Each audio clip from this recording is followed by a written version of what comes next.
¿Listo? Ok. Bueno, está prendido, ¿cierto? Listo. Y este también, ya, ok.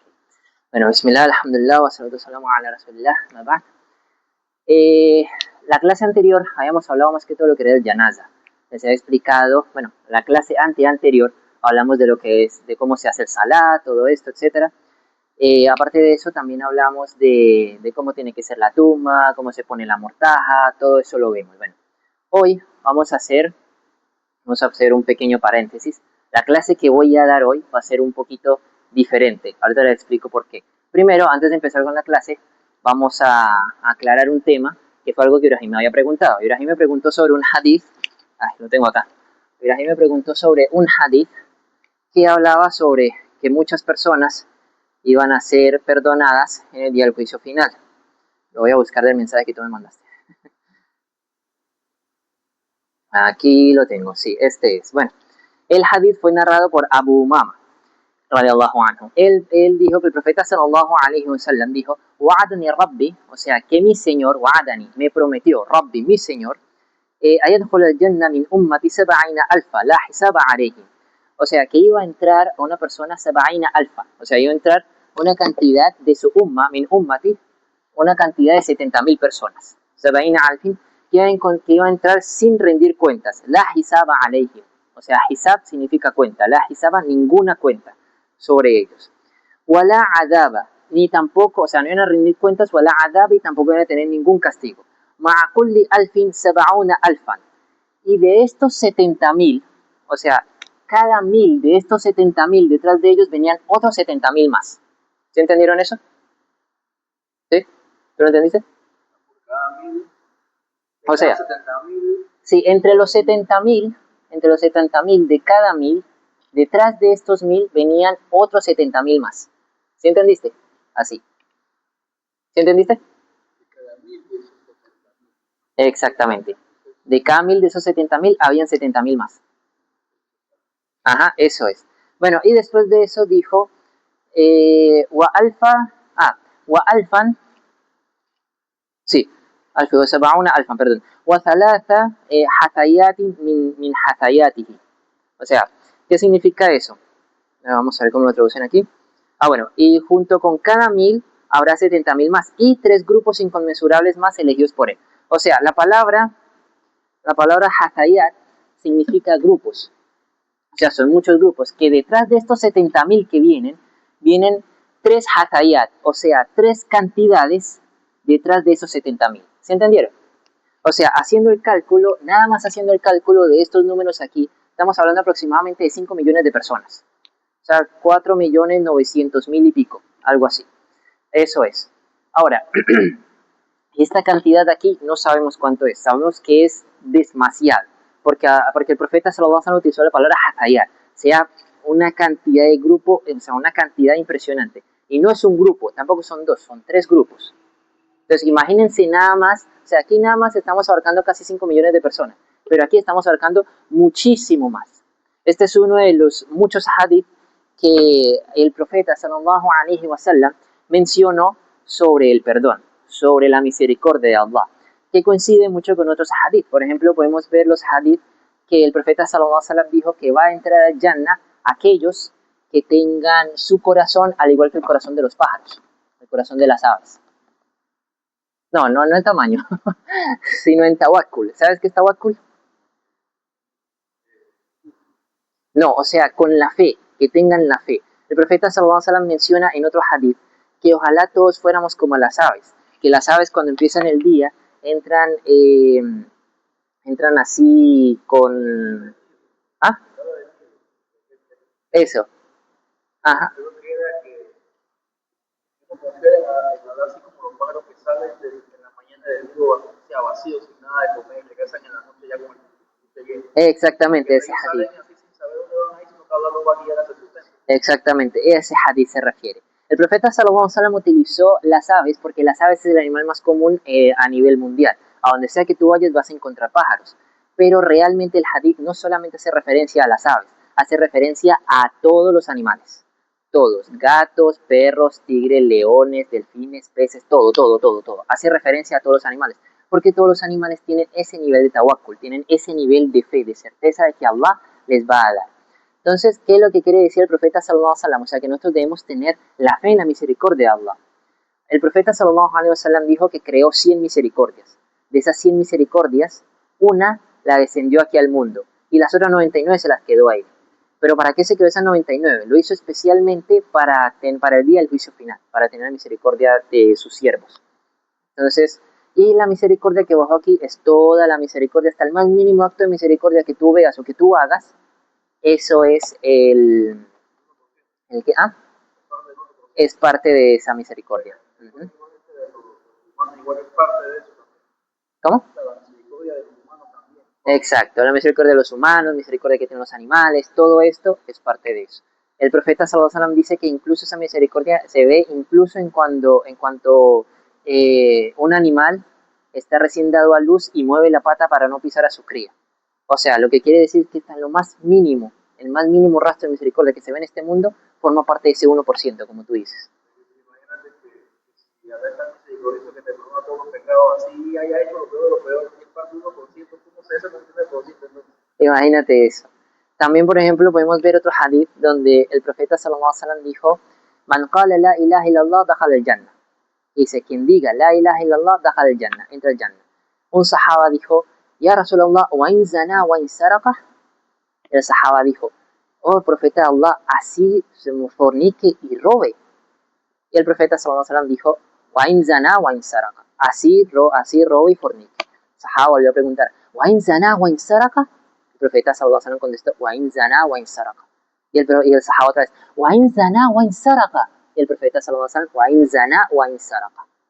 O sea, sí o sí, o sea, así robe o fornique. Quien diga la ilaha illallah entra al jannah. Claro, eso no quiere decir que podemos hacer lo que se nos dé la gana porque ya dijimos la ilaha illallah. Lo que está queriendo decir aquí es que si nosotros cometemos un error y nos arrepentimos, entonces ya, o sea, nos arrepentimos de corazón y no lo volvemos a hacer, o por lo menos tenemos la intención de no volverlo a hacer, entonces, inshallah, Allah nos va a perdonar. A eso es lo que se refiere el hadith. Entonces, ¿por qué? Tampoco hay que confiarse que, no, pero si yo dije la ilaha illallah, yo puedo hacer lo que yo quiera. Si nada más voy a ir al infierno me va a quedar un momentico, no me va a quedar para siempre. Pero hay que recordar algo, un día en el ájera son 1000 años aquí. Entonces, con que nos quedemos un día en el infierno ya es bastante fuerte. Entonces, no podemos tampoco confiarnos en eso. A la final, eso es como, no sé si se acuerdan, Ibrahim, Jonathan, el primer día de clase, cuando yo les hablé una introducción al Islam, les hablé de los 7 pilares de la fe. Uno de ellos, le dije, fue la creencia en el destino. ¿Se acuerdan lo que les dije de eso?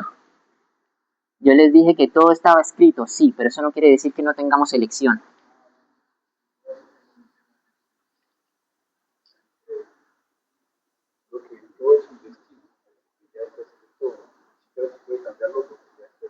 Uh-huh. La otra forma es el libro arbitrio que tú actúas conscientemente puedes cambiar cosas. Eso todavía no entiendo. Bueno, no te preocupes, igual estaba pensando en dar un pequeño resumen sobre eso para que Jadilla me entendiera, pero ya que me preguntas, voy a alargarlo un poquito más. Te explico, en el paraíso hay una tabla, ¿cierto? ¿Ah? Una tabla. ¿Sabes qué es una tabla? ¿Sí te acordaste? Bueno, en el paraíso hay una tabla. Esta tabla la escribió una pluma. Esta pluma fue la primera creación de Allah. Antes de que Allah creara todo, creó un qalam, como se le conoce en árabe. Cuando lo creó, la primera orden que Allah le dio fue uktub, escribe. El qalam preguntó, Mada aktub, ¿qué escribo? Allah le dijo, kullu, o sea, escríbelo todo. Y la pluma empezó a escribir todo, pasado, presente y futuro. Todo lo que ha pasado, todo lo que está pasando y todo lo que pasará está escrito en esta tabla. Ahora, hay una pequeña diferencia.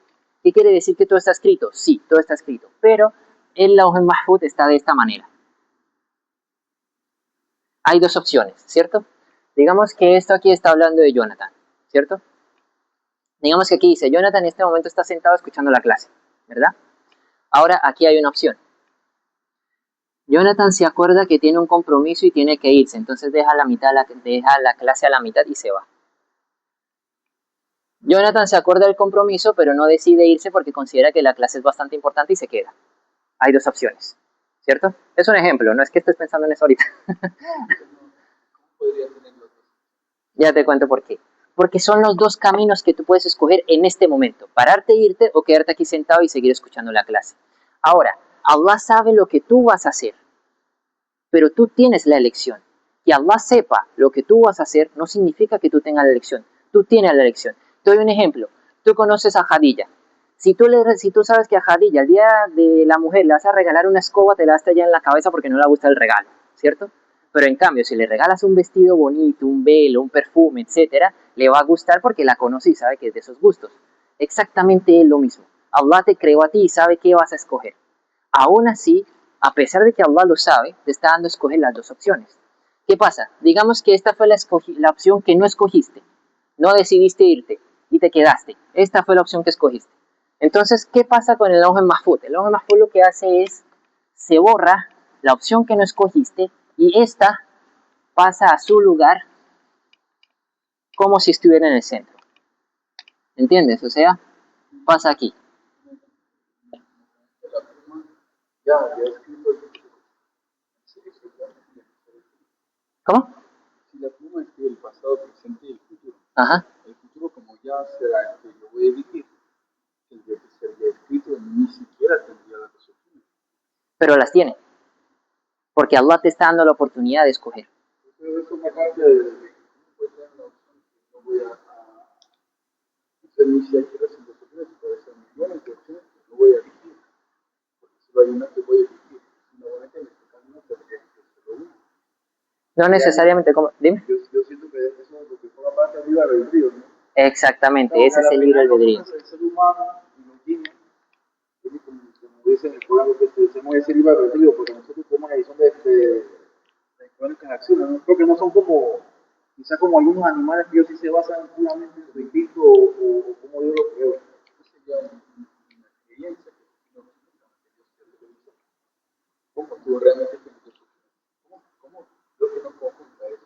¿Cómo tú tienes dos opciones y al final solo de que yo creo como, ya, yo lo interpreto así como no tengo nada que me está amarrando ahorita, yo puedo, yo, o sea, si yo puedo ahorita esto, o quedarme en la clase, pues ya es decisión mía. Pues. Exactamente. Las dos decisiones están escritas en el Lawh Mahfuz es porque tú tienes la opción de escogerlo y Allah te está dando la opción de escoger. O sea que el hecho de que tengas... ¿Ah?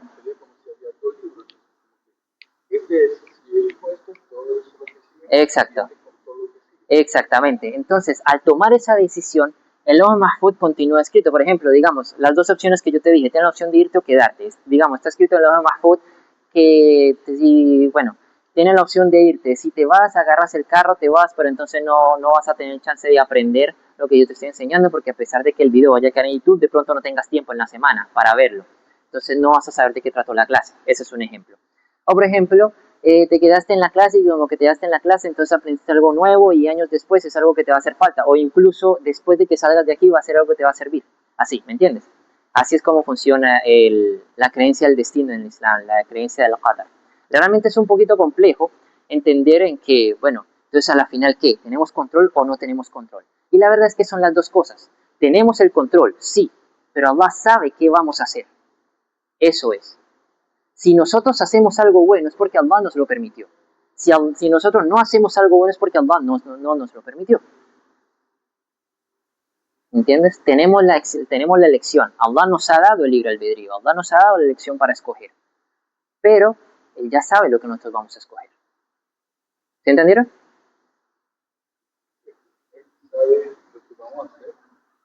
Nosotros hacemos lo que queremos y lo que ya me quiere. Exactamente, pero Él ya sabe lo que vamos a hacer. Sí, Él sabe, nosotros no.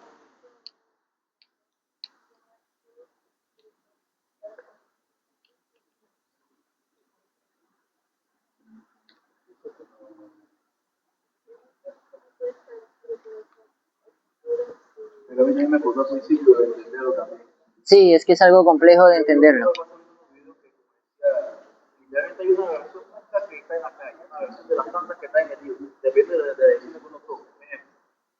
Sí, es algo complejo de entender. Vengo yo y en el libro del libro decido irme al haram, pongo el dinero, meto droga o quedar en la calle, por ejemplo. Pero fue algo, una opción que uno se la da. Exactamente, no, sí es complicado de entender De hecho, hasta incluso en hadith donde habían dos sahaba que estaban hablando sobre ese tema. El profeta sallallahu alaihi wasallam los escuchó y él dijo, hey, ¿es que acaso Allah me envió a ustedes para que ustedes discutieran sobre el destino o para hacer lo que tienen que hacer? Entonces, o sea, ¿qué significa esto? Que nunca lo vamos a llegar a entender del todo. Por más que sintamos que lo entendamos del todo, llegará un punto en el que no lo vamos a entender. Pero eso a la final es parte del conocimiento de Allah. Exactamente, le diste al blanco. Nuestra mente finita no puede con el infinito. Exactamente así es. Sí, yo como siempre, tú quieres trabajar, no quieres la casa, acción. Como yo siempre vas a sacar ahí una reacción, tú vas a pegarle también de vuelta. O sea, tú vas a tener una reacción de algo que tú vas a hacer.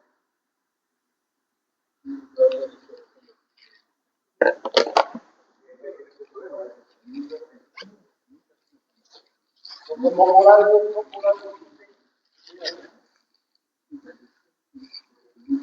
como algo largo de la historia que yo tanto estudioso, no se borra. no hay respuesta a eso. Viene en el decreto de Allah. Analizar.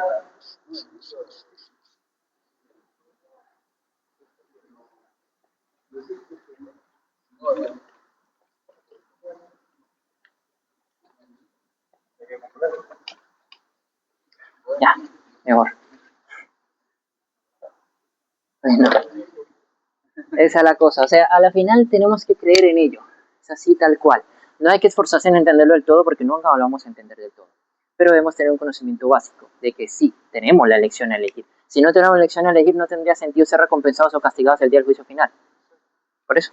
Entonces, nosotros sí tenemos la elección a elegir. Eso me pasó antes de continuar con el tema. Eso me pasó al principio cuando estaba entrando en el Islam. A ver, yo te conté que antes del Islam yo era ateo, pues no, Sí, sí. no negaba la existencia divina. Sí, me acuerdo. Entonces, cuando yo fui entrando y fui profundizando, un día de la nada yo saliendo un pensamiento.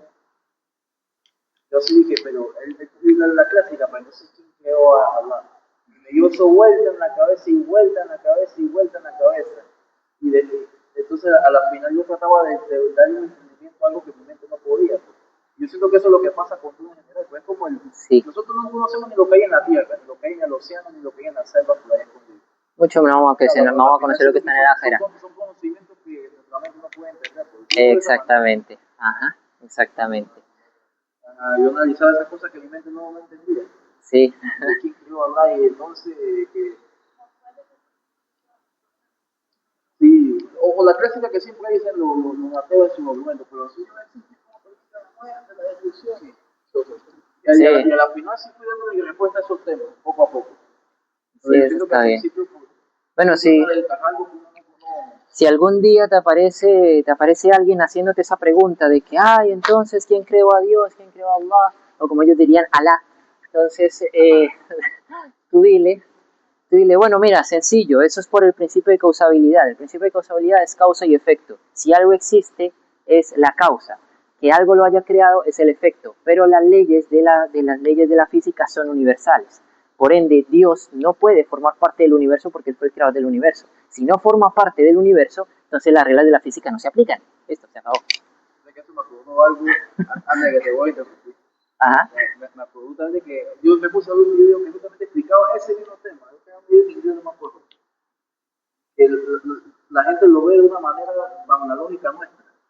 Por ejemplo, nos estamos acostumbrados de que sabemos que si algo nació fue porque alguien lo creó con una concepción. Causa y efecto, sí. Entonces él hizo la pregunta, es como si un dulce le preguntara al panadero quién te horneó. Entonces, porque el panadero sabe que por su naturaleza que no es un dulce, no va a ser igual que el mismo dulce. Exactamente. Pero la cosa venía como no es algo del mismo, la misma forma material. Exactamente. No va a aplicar igual, porque así va a aplicar igual para el caso de Allah o el mundo primavera. Sí, hay una historia de Imam Abu Hanifa. Él una vez iba a discutir con un ateo y pues la verdad muchos religiosos ya habían discutido con él, pero sus argumentos eran muy fuertes. La cosa es que cuando llegó la hora de la discusión, llegaron al lugar llegaba el ateo junto con las personas que querían ver al lugar de reunión. Y Abu Hanifa no llegaba, y no llegaba, y no llegaba. Abu Hanifa llegó bien tarde. El ateo le dijo, ¿qué pasó? ¿Qué? ¿Tienes miedo que perder o qué cosa? ¿Por qué llegaste tan tarde? Abu Hanifa le dice, no me vas a creer lo que pasó. Yo estaba caminando, venía camino para acá, y yo, pero había un río no podía cruzar.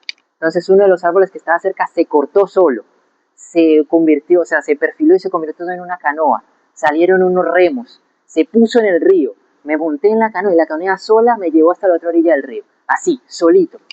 Entonces el ateo se empezó a reír y la gente que apoyaba al ateo también. Dice, ¿tú esperas que yo te crea eso? O Hanifa le dijo, bueno, si no puedes creer que una canoa se hace sola, ¿cómo vas a creer que todo el mundo se hizo solo? Y ya.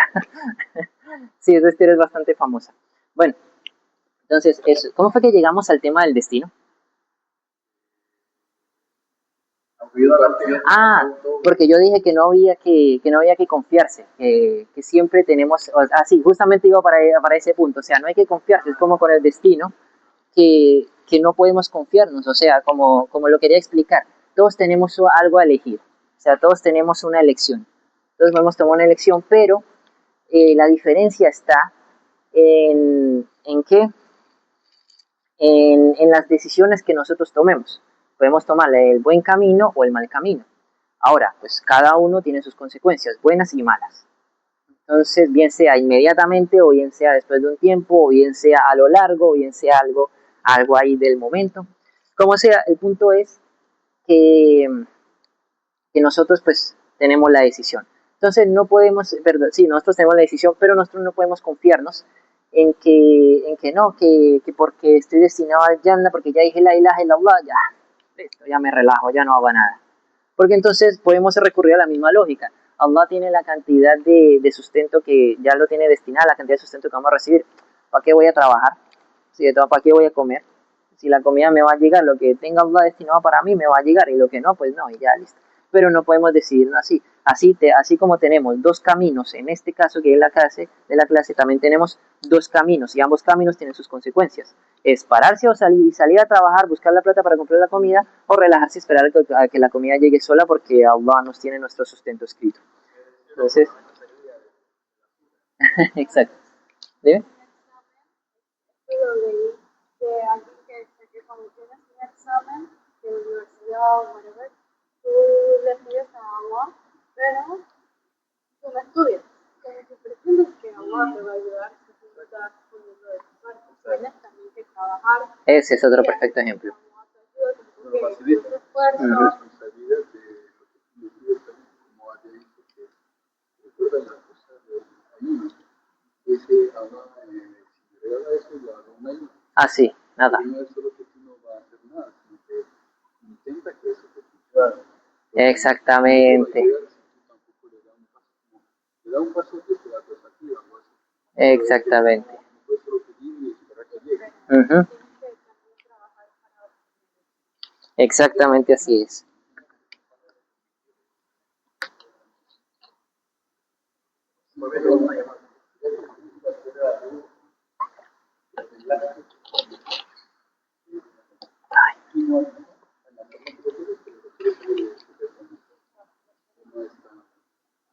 No lo veo bien. Tenemos la responsabilidad de llegar a los puntos que quieran. Uh-huh. Exacto. Exactamente así es. Uh-huh. Eso es. Bueno, ¿han entendido hasta acá? Bueno, de este hadith nos fuimos para el destino, pero igual era algo importante. No sabía que todavía tenían la duda en ese tema. Hoy voy a hablar mucho de el tema de Israel.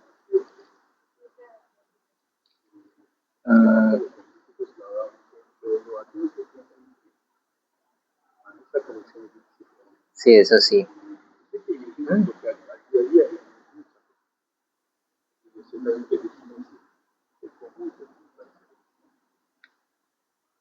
Sí. Bueno, ahora sí. Ya, era para aclarar ese hadith que me había preguntado Ibrahim el domingo pasado. Ahora sí vamos a la clase principal. Como les dije, esta clase va a ser diferente porque vamos a hablar, esta clase va a ser más de Fadail. Hasta ahora la mayoría de clases que hemos hecho han sido Masai. Hoy va a ser una clase más de Fadail. ¿Saben qué es Fadail y Masai? Bueno, les explico rápidamente. Miren, cada cuestión en la Sharia, cada cosa en la Sharia tiene dos tipos. ¿Sabes qué es Sharia, cierto? Listo, perfecto. ¿Tú, Hadi, ya sabes qué es Sharia? Listo. ¿Ah? Sí, correcto. Bueno, entonces, cada cuestión en la Sharia tiene dos cosas. Una es masail y la otra es fadail, ¿cierto? Ahora, ¿qué es la diferencia de cada cosa? El masail, podríamos decirle que es más lo que te dice cómo hacerlo.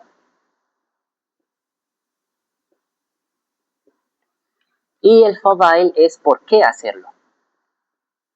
O sea, digamos que el masail es más, bueno, primero el fadail. El fadail es más que todo como algo, o sea, como decirte qué bendiciones, qué recompensas obtendrás por hacer tal cosa. Y el masail te dice cómo tienes que hacer tal cosa. Por ejemplo, digamos, el salah, por ejemplo, que el salah es uno de los ejemplos más claros que tenemos aquí. Fadail, ¿por qué hacer el salah? Porque el salah es lo primero que, por lo que vamos a rendir cuentas. El salah es lo que nos ancla al Islam, el que nos ancla al din, al imán, a Allah. El que, como yo les dije antes, el que no hace el salah se pierde, por más musulmán que sea. Si deja el salah, deja todo. Entonces, bueno, por ejemplo, otro motivo por el que hay que hacer el salah es porque el salah va a ser una de las cosas que nos va a abrir la puerta al Jannah. Que yo les dije a ustedes, tú no estabas, pero de todas maneras repito el hadith. Antes de empezar el salah, yo había dicho, o sea, el tema del salah, yo dije que el profeta sallallahu alaihi wasallam dijo, Miftahul Jannah as-salah. La llave del paraíso es el salah. O Miftahul salah at-tuhur.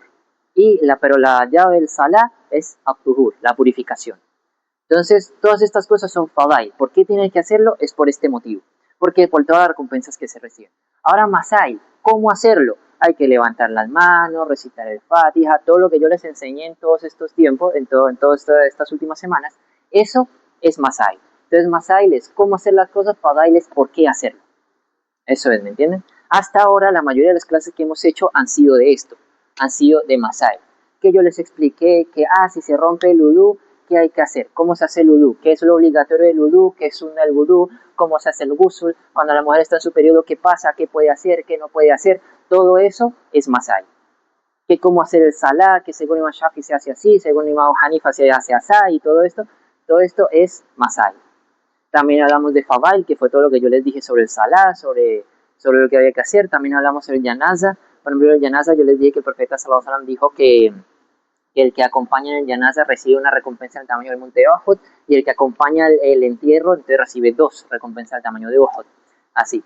Entonces, todo esto es fadail. Bueno, hoy la clase va a tratar un poquito más de fadail. Porque la clase hoy va a hacer una pequeña pausa, y es precisamente por la fecha en la que estamos. Voy a hablar más que todo sobre lo que pasó y lo que hay que hacer y por qué hay que hacerlo en el 10 de Muharram. Entonces, ¿qué saben ustedes del 10 de Muharram? Del 10 de Muharram. Día de Ashura también se le conoce. Ay, ya. No, te explico resumidamente qué es lo que estaba diciendo. Sí, correcto. Ya vamos para allá. Espérate y le doy una introducción rápida a Ibrahim de lo que acabo de decir. Mira. No, todavía no. Ya íbamos para allá. Pero antes de explicar otra cosa, mira. Está explicando que en la Sharia siempre hay 2 cosas. Con cada cosa de la Sharia hay 2 cosas. Una es fadail y la otra es masail. ¿Sabes qué es? Bueno, ya te explico. No os preocupéis. Bueno, fadail y masail. Fadail es... Me acabo de dar cuenta que los volteé. Bueno, fadail es lo que te dice por qué hacer las cosas que la Sharia te indica, y el masail es el que te indica cómo. Por ejemplo, el ejemplo que yo puse ahorita fue con el salah, pero vamos a variar para que también Khadija y Jonathan tengan una idea más clara. Vamos, por ejemplo, con el tema del zakah. El zakah, fadail, todas las bendiciones. ¿Por qué hay que hacerlo? El zakah hay que hacerlo porque es algo que se le da a los pobres, es un descanso que se le da a las personas, es un medio de purificación de nuestros bienes que se le saca el 2.5% anual, que inshallah explicaré un poquito más sobre el zakah. Que he dicho, hoy vamos a empezar con el zakah, pero como estamos cerca del 10 de Muharram, hice una pausa con eso. Bueno, o sea, todo este beneficio que es una forma de purificar, que Allah lo va a recompensar. Allah da porque cuando uno da, Allah da el doble, el triple y a veces hasta mucho más. De hecho, en el Sagrado Corán dice que Allah dijo que aquel que dona con intención de agradar solamente a Allah, es como si sembrara en un campo de cultivo, o sea, una tierra muy, muy fértil, y salieran las espigas, y dentro de las espigas, o sea, entre la ramita de la espiga salieran otras espigas más.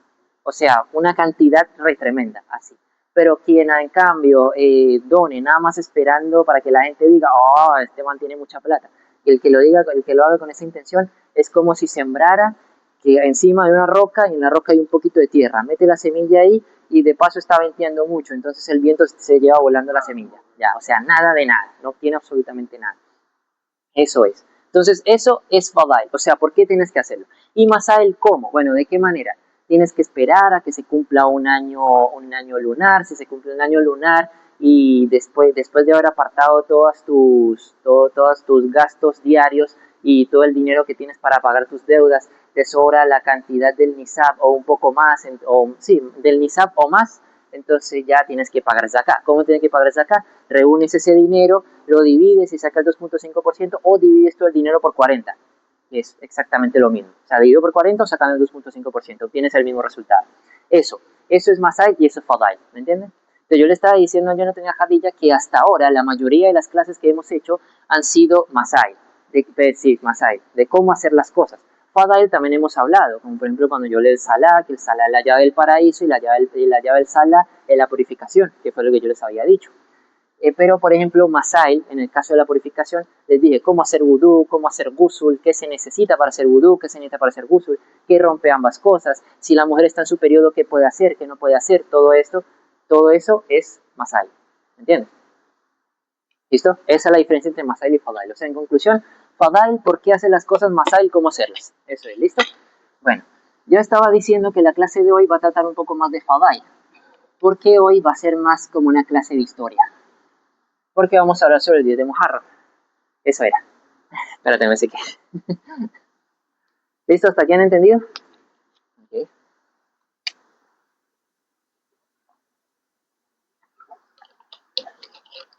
Tengo que tomar agua hervida. No puedo tomar agua normal. Por lo mismo. O sea, hervida, pero no está caliente, obviamente. No estuviera la botella así. Sí, tengo que estar tomando agua hervida. Porque es por el veneno que todavía tengo. Sí, eso se puede alterar y todo. Bueno, es una locura.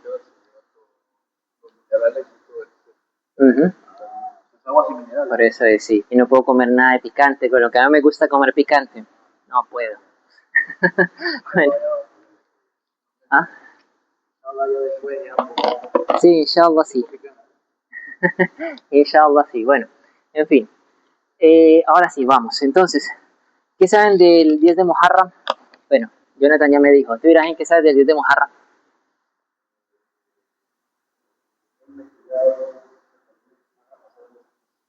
Correcto. ¿Sabes algunas?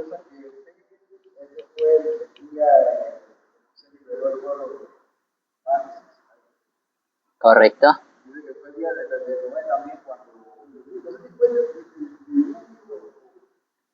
Algo de Noé, no sé si fue el diluvio, fue cuando ya culminó el diluvio de Noé. Fue el mismo día que el arca del profeta Nuh alayhi salam atracó en la montaña de Yudí. Ese día mataron al nieto de profeta Muhammad, Al Hussein. Sí. Bueno, Karbala, no me acuerdo. Eso es lo que los chiitas. Karbala. Ellos se meten con un látigo en la espalda, una cosa estaba de ahí, estaba bien. Exacto. Sí, sí, correcto.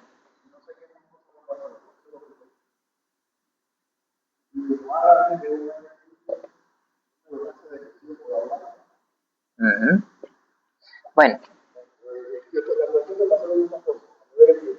exactamente.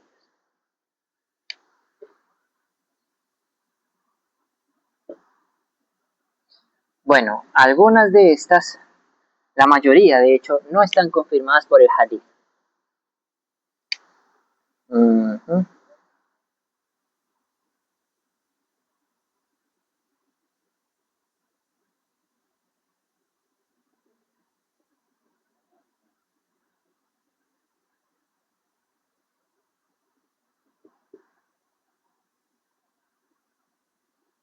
Listo. Ay. Listo, ya, ahora sí. Bueno, ocurrieron varias cosas, sí, pero no todas estas están confirmadas por el hadith o por hechos verídicos al 100%. ¿Qué pasa? Lo que sí se sabe al 100% es lo del profeta Musa alayhi salam y lo que pasó con José. Las otras son israeliyat. ¿Saben qué es eso? Israeliyat son cuentos, o sea, historias que se contaban entre los mismos israelitas. Hay que recordar que estamos hablando de los israelitas de aquel entonces. Exactamente, exactamente. No estamos hablando de los de hoy en día. Como no estamos hablando de los de hoy en día, con tantos cambios que ha recibido el judaísmo, entonces si estuvieran estas historias hoy en día no se tomarían en cuenta. Pero fueron historias que se contaron en los tiempos del profeta sallallahu alaihi wasallam. Algo así. ¿Sí? ¿Cómo? Ah, en la Torah. En la Biblia, sí, correcto. O sea, sabemos que todas estas cosas sí pasaron, pero no sabemos exactamente en qué fecha. Más sin embargo, muchos historiadores islámicos sí aseguran que fue esta misma fecha. ¿Tienes alguna pregunta? ¿Cómo? Lo de la guerra de la Karbala. Sí, Karbala, sí. También. Ujú. Entonces, todo esto no se sabe realmente en qué fecha, pero se cree que también pasó el 10 de Muharram. O sea, ¿qué cosa? El profeta Musa alayhi salam es lo seguro. Lo que dijiste tú, ¿no? Lo que dijiste tú. Lo del profeta Nuh alayhi salam. Cuando el arca del profeta Nuh alayhi salam atracó en la montaña de Judí después del diluvio. Ahora, por ejemplo, lo que pasó con el profeta Yusuf alayhi salam, cuentan que el 10 de Muharram fue el día que el profeta Yusuf alayhi salam salió del pozo después de que sus dos hermanos lo tiraron. Que cuenta que también pasó ahí. Otra cosa que también cuenta el profeta Ayub alayhi salam. Cuenta que el profeta Ayub alayhi salam se curó de la lepra también en el 10 de Muharram. No, perdón, de la lepra, me confundí. Se curó de la ceguera, que fue cuando el profeta Yusuf alayhi salam había mandado a... No, me estoy confundiendo. Sí, la lepra. Confundí a Ayub con Yaqub, perdón, Ayub. Sí, cuando se curó de la lepra. ¿Qué me vas a decir tú? Sí, la misma fecha, exacto. No exactamente el mismo día.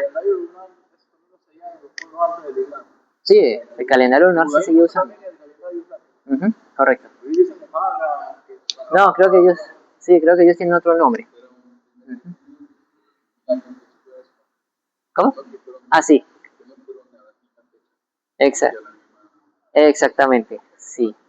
Bueno, lo del profeta Ayub, alayhi salam, como dije, pues se cree. Lo del profeta Yunus, alayhi salam, el día que salió de la ballena, también se cree que fue en este mismo tiempo.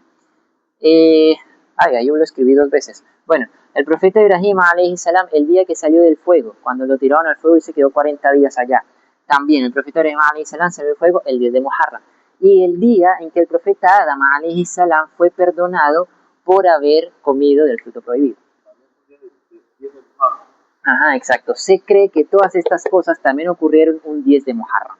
Ahora, lo que sí se sabe, bueno, ¿qué pasa? Resulta que el profeta sallallahu alaihi wasallam, una vez un sahaba le preguntó que qué hacemos respecto si escuchamos historias de otras religiones o cosas de otras religiones que no están en contra ni a favor de la creencia del Islam. ¿Qué hacemos con eso? El profeta sallallahu alaihi wasallam dijo que respecto a esas cosas es mejor no creer, o sea, no afirmarlo ni desmentirlo, en el punto medio. Porque si es verdad y no lo creemos, estamos haciendo mal. Pero si es mentira y lo creemos, estamos haciendo mal. Entonces, por eso hay que mantenerse en la mitad. Entonces, todo esto no se ha confirmado todavía. Pero se sabe que pasó, sí, 100% seguro. Todas estas cosas que acabo de mencionar ocurrieron, pero no sabemos exactamente cuándo. Se cree que fue el 10 de Muharram, porque acorde a muchos historiadores y uno que otro sahaba, sí fue así. Pero, pero realmente no sabemos a ciencia cierta. Lo que sí sabemos a ciencia cierta son dos cosas muy importantes que ocurrieron. Una, que fue la que le dio la especialidad al mes de Muharram, fue lo que ocurrió con el profeta Musa, alayhi salam. Una vez, cuando el profeta sallallahu alaihi wasallam llegó a Madina, él vio que los judíos estaban ayunando. Entonces el profeta sallallahu alaihi wasallam le preguntó que por qué ayunaban. Entonces los judíos le dijeron, no, que hoy es el día en que estamos celebrando que Allah haya liberado al profeta Musa, alayhi salam, de las garras del faraón. Entonces el profeta sallallahu alaihi wasallam dijo, nosotros tenemos más derecho, nosotros tenemos más derecho en Musa alayhi salam que ustedes. O sea que nosotros los musulmanes somos más cercanos al profeta Musa alayhi salam que los mismos judíos. ¿Por qué?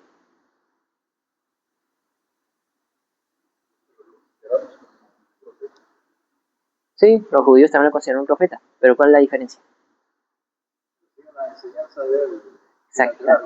Exactamente, nosotros no alteramos las enseñanzas de nuestro profeta, por ende tampoco alteramos lo que sabemos del profeta Musa alayhi salam. Nosotros no alteramos nada de eso. Nosotros, nosotros tenemos esta umma del profeta Muhammad sallallahu alaihi wasallam, tiene muchas virtudes y muchas de esas virtudes se aproximan con los demás profetas. Por ejemplo, nosotros consideramos al profeta Isa alayhi salam como profeta, no como hijo de Dios ni como Dios mismo. Entonces nosotros considerarlo como lo que realmente es, como lo que realmente dijo e invitó, entonces nosotros somos más cercanos a él. ¿Ah? Ah, sí. Sí, ese eterno debate siempre va a existir. Lo importante es que nosotros sepamos la verdad. Entonces, que hay gente que piensa que dice que los musulmanes creen en Cristo. Sí. A mí, yo estaba reunido con una amistad en la noche, porque estaban cenando. Y salió el tema a conversar de las religiones y eso. Yo sabía que soy musulmán y eso. Porque bueno, yo tengo entendido que ustedes no creen en Cristo. No. Se cree como profeta, no como hijo de Dios. Pues empecé a aclarar un par de cuestiones y lo otro. Sí, sí. Imagínate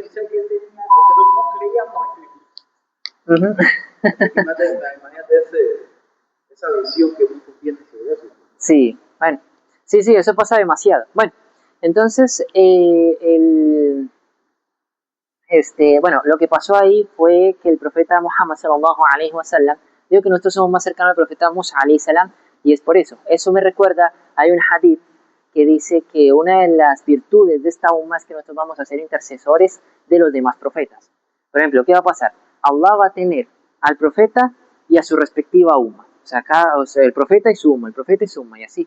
Y les va a preguntar a los profetas, ¿ustedes cumplieron con la misión que yo les di? Los profetas van a decir, sí, nosotros los invitamos a orarte solamente a ti.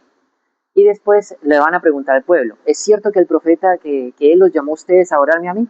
El pueblo va a decir, no, ellos nunca hicieron eso. Ahí vamos a llegar nosotros. La umma del profeta sallallahu alaihi wasallam va a decir, no, él sí lo hizo. Él sí invitó a adorar, a que te adoraran solamente a ti. Entonces ahí las sumas de los otros profetas, las otras sumas nos van a decir a nosotros, ¿y ustedes cómo saben si ustedes ni siquiera estaban ahí, ni siquiera habían nacido?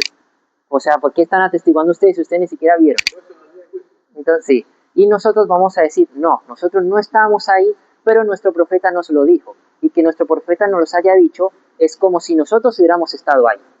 Entonces nosotros vamos a ser intercesor de los demás profetas. Esa es una de las muchas virtudes que va a tener la umma del profeta Muhammad sallallahu alaihi wasallam. Bueno, entonces eso es. Algo más que quería hablar es sobre el mes en sí. La palabra Muharram, proviene de la palabra haram. Haram significa prohibido. La palabra Muharram es como literalmente se le dice a algo que recibe la acción de ser prohibido. Básicamente es eso. Entonces, así se le llamaba, era porque en ese tiempo, aparte de esta, habían 3 meses más en los que era prohibido la guerra. No se permitía pelear, no se permitía luchar ni nada.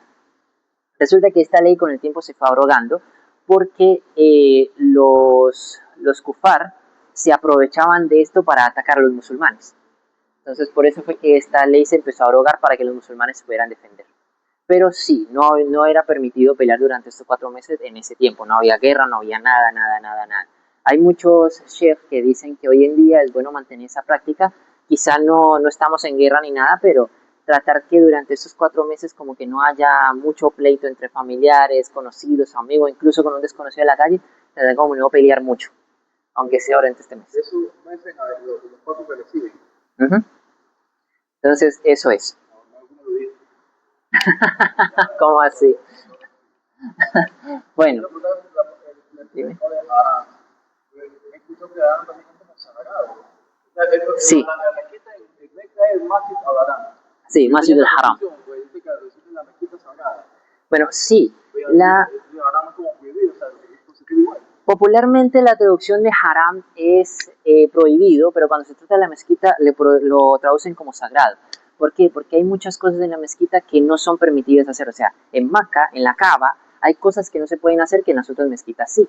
Por ejemplo, aquí en la mezquita pueden entrar personas que no son musulmanas, no hay ningún problema. En la Kaaba eso no es permitido. Por ejemplo, antes de venir aquí a la mezquita uno puede sacrificar un animal, comerlo y todo. Allá cuando está haciendo el hajj uno no puede sacrificar sino hasta el final. Cosas así, ¿me entiendes? O sea, hay cosas que se pueden hacer en otras mezquitas normales que en esa no. Entonces por eso se le llama haram o haram, le dicen otros. Yo diría que la mezquita prohibida, lo traduciría así. Yo me di cuenta de esa diferencia cuando no. Sí, es que, o sea, se le llama haram por eso, pero si lo vamos a traducir al español o cualquier otro idioma con la traducción literal, no va a cuadrar. Mezquita prohibida, ¿cómo es eso? Ajá, exacto. Por eso es que se hace ese cambio. Pero es que lo cambian a mezquita sagrada. No es exactamente ese el significado, pero ahí va. Alaikum salam. Vale. Ya, seguimos ahorita después de Salah. Tú sí sabes. Bueno, listo. Ya, seguimos adelante entonces. Bueno, voy a tratar de hacerlo lo más rápido, tranquilo y específico posible. Bueno, vamos. ¿Ah? Exacto, lo más eficiente posible también. Bueno, vamos primero. Entonces, para que entiendan esto, para que entiendan por qué es tan importante esto, les voy a explicar resumidamente, les voy a contar resumidamente la historia del profeta Musa alayhi salam. ¿Qué pasó con el profeta Musa alayhi salam? Realmente todo comenzó fue con un sueño. Y de hecho fue un sueño que tuvo el faraón. El faraón tuvo un sueño y él fue a hablar con los sabios de Egipto para preguntarle qué fue lo que significaba dicho sueño. Este sueño significaba que iba a nacer un niño en un año impar y este niño iba a tumbar su reinado. Entonces, ¿qué hizo el faraón? El faraón inició lo que hoy en día se considera como una de las masacres más grandes de la historia. Cada año impar, él iba donde los israelitas, que en ese tiempo eran los esclavos de Egipto, y los mataban a todos. Mataban a todos los niños y dejaban vivas a las niñas. Pero todos los años impares, un año par no. Durante este año impar fue que nació el profeta Musa alayhi salam. Allah le dio la sabiduría a su madre para que lo pusiera y lo dejara flotando en el río Nilo. Exacto. Entonces se fue y cuando se fue, o sea, ya él siguió y más adelante se encontró el niño, se lo encontró la esposa del faraón.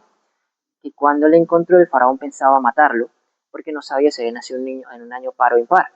Entonces la esposa le dijo, no, que no lo matara, porque puede crecer o bien puede ser un hijo para nosotros o bien puede ser un esclavo, entonces nos puede servir de algo. El faraón accedió.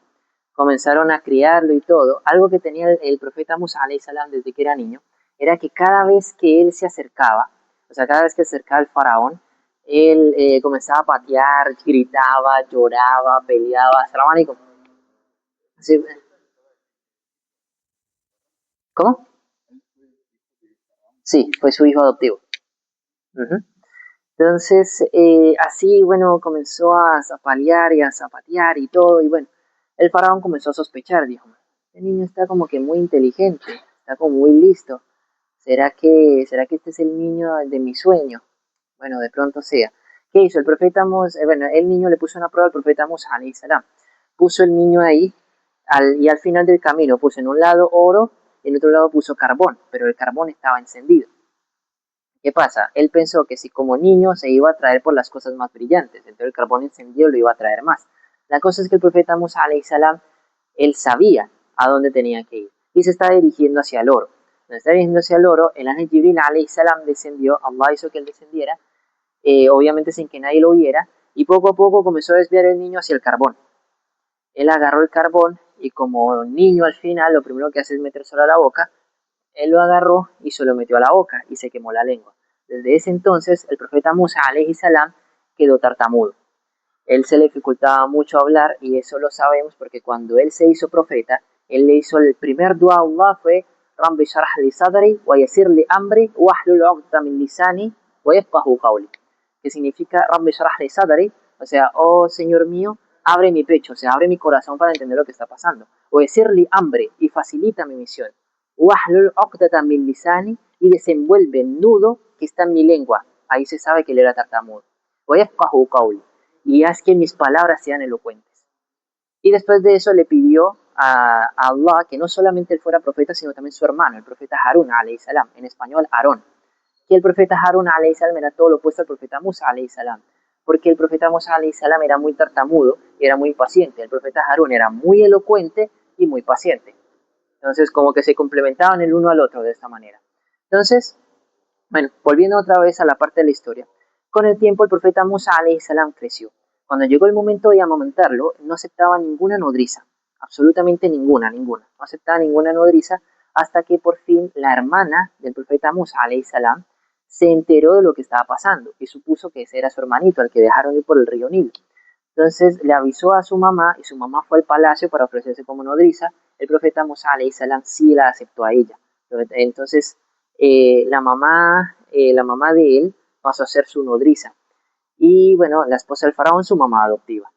Bueno, pasó el tiempo, con el tiempo el profeta Musa alayhi salam creció, pues él todavía no sabía que era un profeta.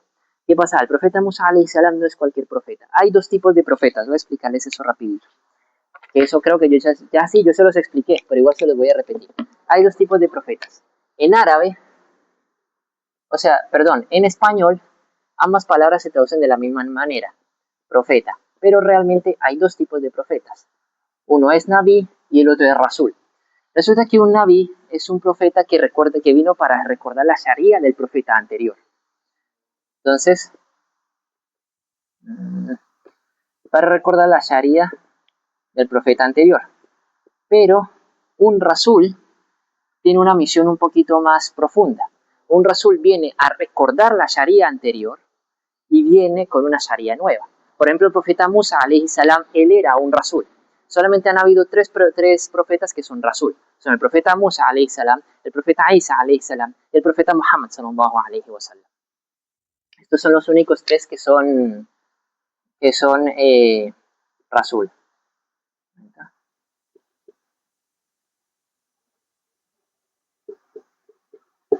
Esa es la diferencia. Entonces, el profeta Musa alayhi salam, una cosita más para explicar.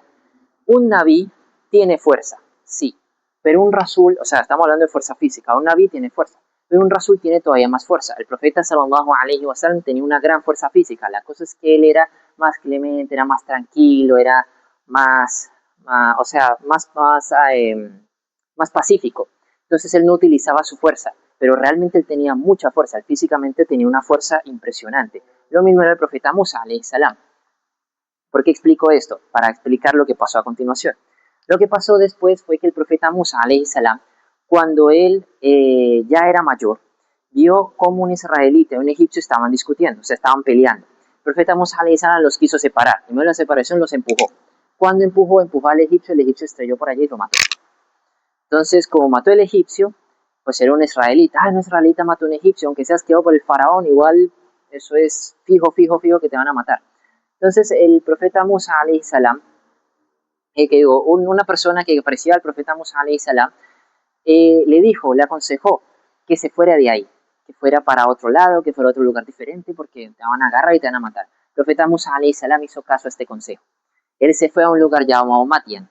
Allá en Madian estaba en un pozo y vio que habían personas el pozo tenía una tapa. La tapa estaba medio corrida, no podían correrla del todo, no podían abrir la tapa completamente. O sea, el pozo no lo podían abrir por completo. Entonces estaban algunas personas sacando agua para su ganado, pero todos eran hombres. Entre estos hombres habían dos mujeres allá en la esquina sentadas. El profeta Musa alayhi salam se acercó a estas dos mujeres y le preguntaron que qué pasó. Le dijeron que no, que como ellos son hombres, entonces ellos están recogiendo el agua primero y nosotros pues estamos aquí sentadas esperando. Le dijo, bueno, si es así, ¿por qué no vinieron hombres de su familia para esto? Entonces ellas dijeron que no, que el único hombre de nuestra familia, nuestro padre, ya está muy viejo, no sirve para cargar estas cosas. El profeta Musa alayhi salam, bueno, está bien, yo resuelvo. Esta tapa era tan grande que se necesitaron 10 hombres para poder correr la tapa nada más a medias. El profeta Musa alayhi salam solo agarró y destapó el pozo por completo. Entonces ya las mujeres pudieron agarrar del agua y todo. Mientras eso estaba pasando, el profeta Musa alayhi salam se fue a reposar debajo de un árbol y dijo un dua. Él dijo, Ya Rabbi inni anzalta ilayya min khayrin faqir, que significa que, oh Señor mío, oh mi Señor, yo me encuentro necesitado de lo que sea que tú, que tú desciendas para mí de bien. O sea, ¿qué está diciendo? El profeta Musa alayhi salam no está pidiendo específicamente, Ya Allah, dame comida, Ya Allah, dame dinero, Ya Allah, dame un lugar donde pasar la noche. No pidió nada específico. Lo que pidió fue Y, o sea, lo que tú o sea, lo que sea lo que tú me vayas a dar, dámelo, pero que sea para bien. Entonces, mientras él estaba haciendo este dua, las dos mujeres llegaron más temprano de lo común hacia la casa. Cuando llegaron a la casa, el papá les preguntó por qué llegaron tan temprano. Dijeron, no, pasó esto, un hombre súper fuerte volteó la tapa y todo. Resulta que el papá de estas dos señoritas no era cualquier hombre, era un profeta, el profeta Shuaib, alayhi salam. El profeta Shuaib, alayhi salam, él como conocedor, él sabía que esa fuerza no era un hombre normal. El profeta Shuaib, alayhi salam, ya estaba sospechando que era otro profeta. Dijeron, no, si es un hombre tan bueno, venga, que venga para acá, que pase la noche aquí. Entonces, mientras todo esto estaba pasando, el profeta Musa alayhi salam estaba haciendo este dua. Entonces ahí llegaron las mujeres, le dijeron al profeta Musa alayhi salam si podía, o sea, si venía con ellos. El profeta Musa alayhi salam les dijo que bueno, está bien, pero de la forma en que lo hizo fue una forma inusual. El profeta Musa alayhi salam iba a ir adelante y las mujeres iban a ir atrás. Cuando tenían que voltear a una parte del camino, entonces las mujeres iban a tirar una piedrita para que sepa que tiene que voltear a la izquierda o para que sepa que tiene que voltear a la derecha. Así era como lo hacía. Pero el propósito de este es que el profeta Musa alayhi salam no quería verlas ni faltarles el respeto, ni sentir esa atracción por ellas, ni nada de eso. Entonces de esta manera fueron. Cuando llegaron a la casa, el profeta Musa alayhi salam le comentó a quien futuramente iba a ser su suegro, el profeta Shuaib alayhi salam, les comentó, les comentó que, o sea, le contó lo que había pasado. El profeta Shuaib alayhi salam le dijo que se calmara, que ya que estaba en un lugar en paz, que no iba a pasar nada. Bueno, en fin, el profeta Musa alayhi salam se quedó un tiempo ahí porque fue la idea de una de las hijas de Shuaib que se quedara trabajando un tiempo. El profeta Musa alayhi salam se quedó unos cuantos años. Bueno, ahí él tuvo trabajo, casa y futuramente se casó con una de las hijas del profeta Shuaib alayhi salam. Por eso es que este dua, Ya Rabbi inni anzalta ilayya min khairin faqir, lo utilizan mucho las personas que quieren casarse. Ocupan mucho este dua con la intención de que les llegue una buena casa, un buen trabajo, un buen cónyuge, sea esposo, esposa, lo ocupan mucho para esto.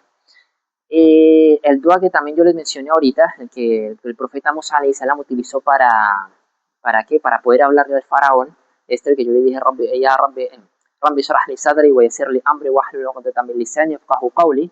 Este dua también se utiliza mucho, especialmente para la hora de hablar en público. O por ejemplo, estás a punto de tener una conversación complicada, no, tengo que hablar con tal persona, algo delicado, que tengo que hacer que me entienda bien. ¿Cómo hago? El dua. Y dicen el dua antes de empezar. Así. Todos estos dua que los profetas hacían tienen una baraka especial. Por eso es que es tan importante incluirlos. Bueno, en fin, retomando con la historia. Cuando estaban regresando, cuando ya habían cumplido los años, el profeta Musa alayhi salam estaba regresando a Egipto. Cuando estaba regresando a Egipto, por allá en el monte de Tur, vieron allá a lo lejos un fuego. Era de noche, entonces se veía el fuego allá. Entonces el profeta Musa alayhi salam, como estaba todo oscuro, él dijo, espérenme aquí, voy a ir a buscar el fuego allá para poder traerlos. Entonces él fue hasta allá. Allá cuando llegó al monte Tur, escuchó una voz que le dijo que se quitara los zapatos antes de pisar el monte. Se quitó y de ahí viene la tradición de no pisar con zapatos la mezquita.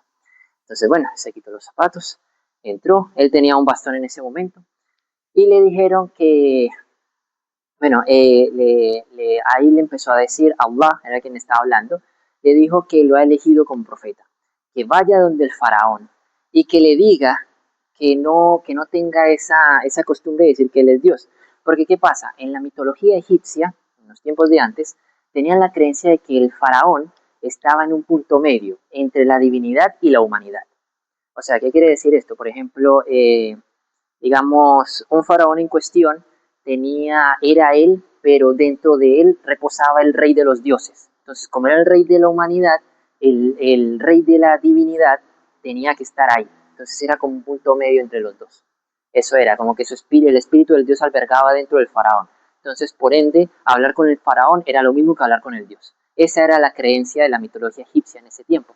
Por ende, el faraón también tenía esa creencia. Por eso él decía, Ana Rambo como el Ala, que significa que yo soy su señor, el más alto. Eso es lo que decía el faraón. Porque los egipcios tenían varios dioses. Pero el rey de los dioses, según ellos, siempre estaba dentro del faraón actual. ¿Sí entendieron eso? Bueno, entonces, eso que acabo de decirles no lo van a encontrar en la historia normal. Eso fue algo que yo averigüé.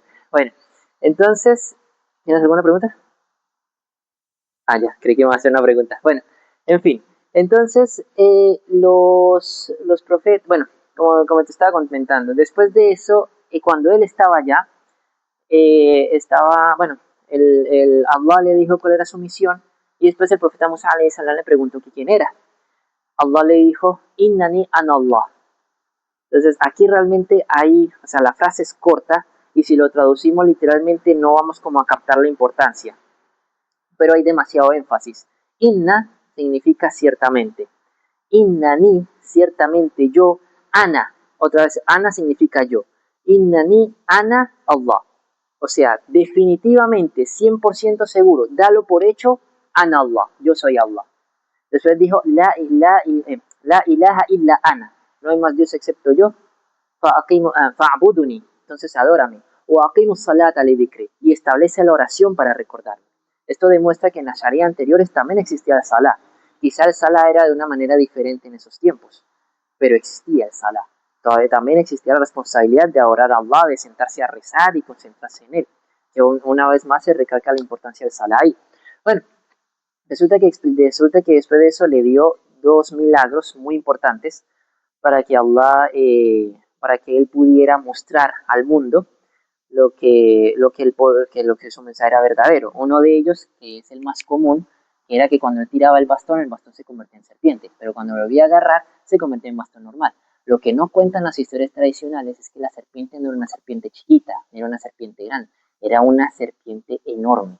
Era tan grande que cuando llegó al palacio del faraón y todos los hechiceros tiraron sus cuerdas y sus cosas que parecían serpientes, que no eran serpientes, parecían serlo, el profeta Musa alayhi salam tiró su bastón.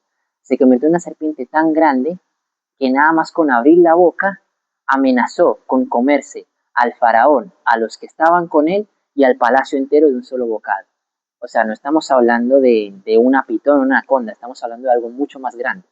A ese tamaño era la serpiente de ella. Por eso es que los hechiceros se postraron inmediatamente. Inmediatamente aceptaron al profeta Musa alayhi salam como profeta. ¿Qué predicaba? Todavía no lo sabían. Y eso es algo que le recalca el faraón. ¿Por qué están aceptando algo que ni siquiera saben qué es lo que están aceptando? Porque ellos eran profesionales en la materia. Ellos sabían que esas cosas no eran posibles, a menos que sea un milagro. Ese era el motivo. Una vez una persona a quien yo le estaba dando clase, era un muchacho de como de 15 años, me preguntó por qué hay personas que con cosas tan simples aceptan el Islam. Yo le dije que no es porque o sea, sí, a simple vista quien escucha la historia es algo simple. Ah, sí, vio el bastón convirtió en una serpiente y listo, y todos se hicieron musulmanes. Pero va más allá, a la perspectiva de la persona que le vio va más allá, porque es algo que son profesionales. Por ejemplo, hay una historia donde algo muy común en Arabia Saudita, en los tiempos del profeta sallallahu alaihi wasallam, eran dos cosas, la poesía y la lucha libre.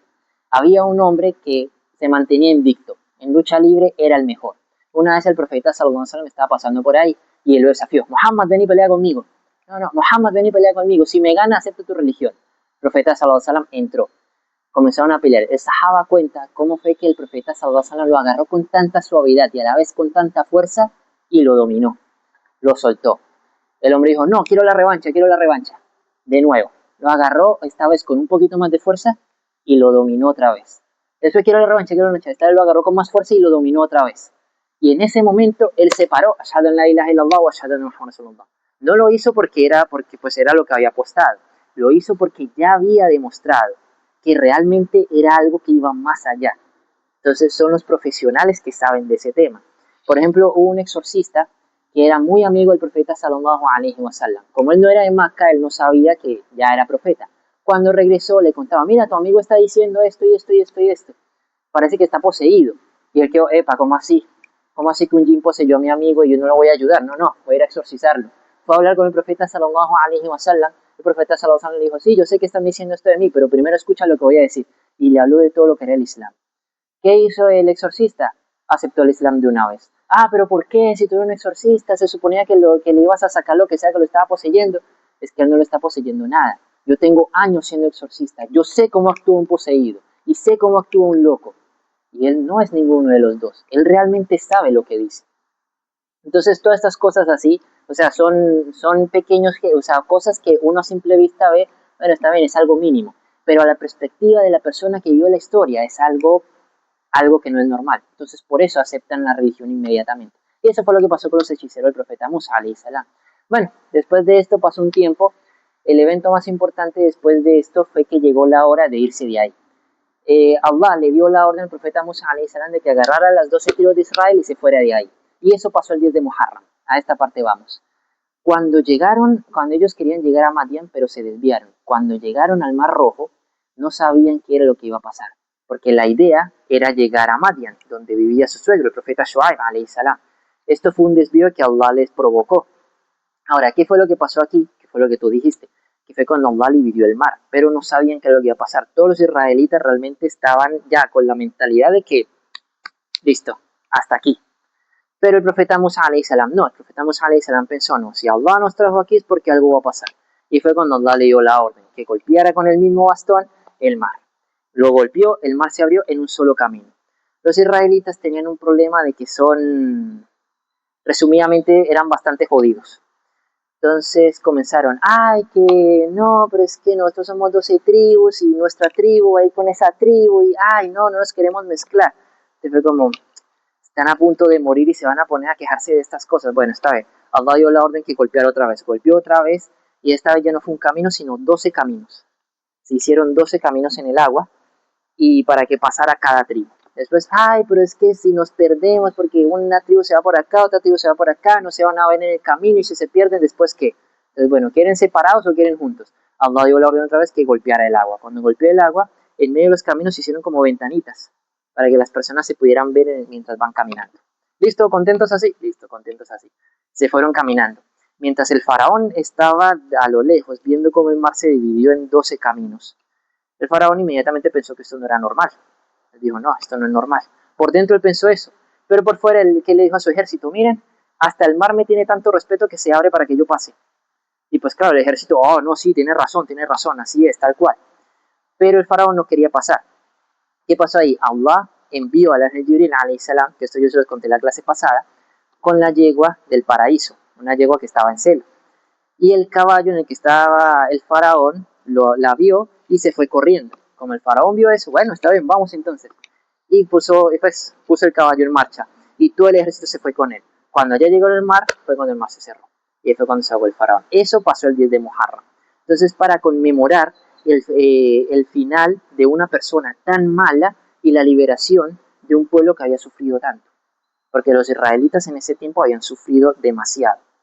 Entonces, o sea, cuando fueron esclavos, después que mataban a sus niños cada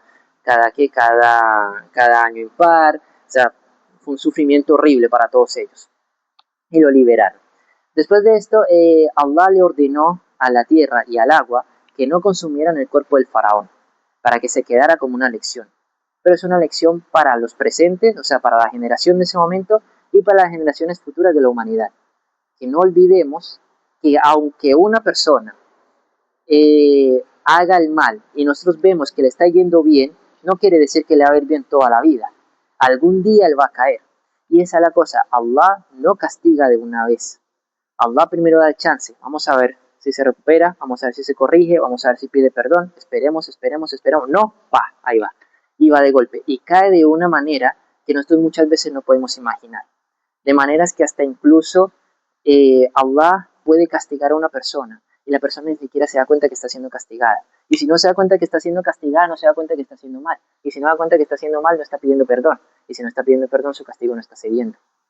Entonces es así. Otra manera, por ejemplo, lo pone en la cima de lo que sea, mucho dinero, mucho poder, etc. Lo pone en la cima. Y cuando ya está en la cúspide de la cima, lo manda para abajo. También, esa es otra forma en que Allah castiga. Y esa fue la forma en que castigó al faraón. Le dio el imperio completo sobre Egipto. Tenía total control sobre Egipto.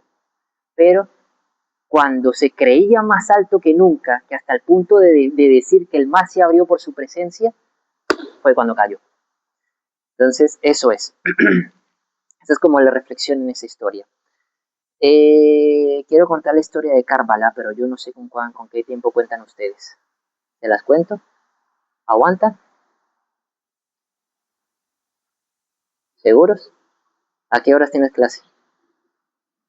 ¿Cómo? Ay, ¿en serio? Bueno, dale, voy a contarla entonces. Bueno, para poder contar lo que pasó en Karbala, tengo que retroceder un poquito en el tiempo. Lo que ocurrió en Karbala, bueno, iba a decir el año en Hijri, pero sí también. Bueno, fue en el año 61 de Hijri lo que ocurrió en Karbala, que fue el asesinato de Hussein. Hussein, ¿saben quién es Hussein? Sí, fue el nieto del profeta sallallahu alaihi wasallam. El profeta sallallahu alaihi wasallam.